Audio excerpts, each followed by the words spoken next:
নাহিল হুলতি মোৰ মনত বাৰে বাৰে সংশয় ভাৱ হৈছে উদয় প্ৰণাম তোমালৈ লৈ আনিছো উঠা বাচাহঁত কিয় ইমান সময় ক'ত আছিলি তহঁত কি আনিছ লোৱাই শ্ৰী ৰামচন্দ্ৰই যজ্ঞ পাতি মেলি দিছিল সেই অশ্বই আমাৰ ৰাজমত সোমাই ভাঙিলে ফুলনি সেইকাৰণে বন্দী কৰি ৰাখিলো যজ্ঞৰ অশ্বৰ কাৰণে লাগিল তুমুৰ ৰণ আৰু বধ হ'ল শ্ৰীৰাম তিনিও ভাতৃ আৰু এয়া চোৱাই তোমাক দেখুৱাবলৈ ৰামৰ অংগাৰ লৈ আনিছো আৰু আনিছো এটা দুৰ্জয় বানৰ যোৱাক লৈ আহে দুৰ্জয় বানৰ ভাল দাদা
Ashatu ma shat gamaya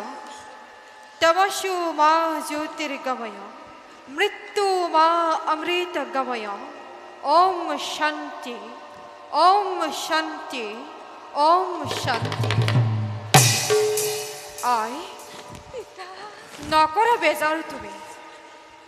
Pran dan dirmoy Ram hohite tineu অনুযার বলা হনুমান এবে যাও আমি অযোধ্যা নগরে কি ক'লে পিতা প্ৰাণ পালে মোৰ প্ৰাণনাথ আৰু স্নেহৰ দেৱৰ হতে আপোনাৰ অশেষ কৰুণা আমাৰ প্ৰতি পিতা হে পিতা অভাগীৰ সেৱা গ্ৰহণ কৰক পিতা দয়াময়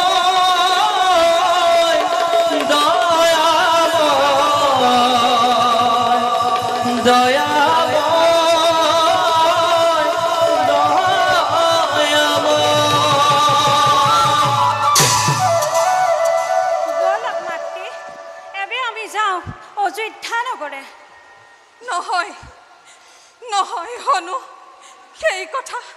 সেই কথা মোক নকবা কদাপিও মাতৃ ঘূৰি নাযাওঁ মই অযোধ্যা নগৰে গুৰুদেৱ মই একো বুজিব পৰা নাই শ্ৰী ৰামচন্দ্ৰ আৰু তেওঁ তিনি অনুজৰ লগত অযোধ্যাৰ লগত আমাৰ কি সম্পৰ্ক আৰু আমাৰ হাতত বন্দী এই বান্দৰেই বা আমাৰ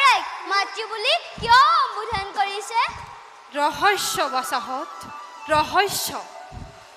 ৰহস্যৰে অপৰা তোমালোকৰ জীৱন কাহিনী